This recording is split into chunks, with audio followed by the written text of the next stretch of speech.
उपदेशक ग्रंथ अध्याय 3। सबका अपना वक्त। पृथ्वी पर हर बात का अपना वक्त और हर काम का अपना समय होता है। प्रसव करने का समय और मरने का समय, रोपने का समय और पौधा उखाड़ने का समय, मारने का समय और स्वस्थ करने का समय, गिराने का समय और उठाने का समय, रोने का समय और हंसने का समय, विलाप करने का समय और नाचने का समय, पत्थर बिखेरने का समय और पत्थर इकट्ठे करने का समय, आलिंगन करने का समय और आलिंगन नहीं करने का समय, खोजने का समय और खोने का समय, अपने पास रखने का समय और फेंक देने का समय, फाड़ने का समय और सीने का समय, चुप रहने का समय और बोलने का समय, प्यार करने का समय और बैर करने का समय, युद्ध का समय और शांति का समय। मनुष्य को अपने सारे परिश्रम से क्या मिला?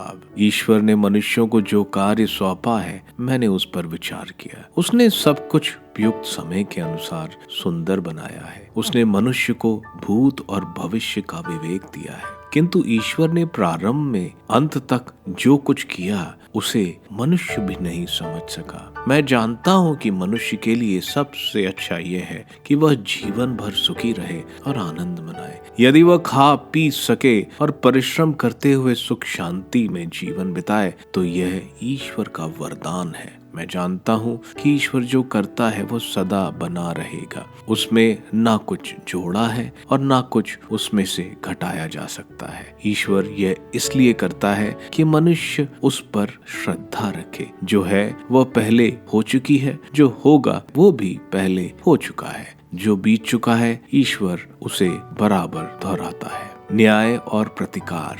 मैंने पृथ्वी पर यह भी देखा, न्यायालय में अन्याय होता है और न्यायासन पर दोषी बैठता है। मैंने अपने मन में यह कहा, ईश्वर धर्मी और दुष्ट दोनों का न्याय करेगा, क्योंकि हर बात और प्रत्येक कार्य का अपना समय होता है। मैंने मनुष्यों के विषय ने अपने मन में यह सोचा कि ईश्वर उनकी परीक्षा लेता है, जिससे वे समझें कि वे पशुओं जैसे हैं। मनुष्य की गति पशुओं की गति जैसे है। दोनों की अंत गति एक जैसी है। जिस तरह पशु मरता है उसी तरह मनुष्य भी मरता है। दोनों में एक ही प्रकार के प्राण है और मनुष्य पशु से बढ़कर नहीं, सब व्यर्थ है।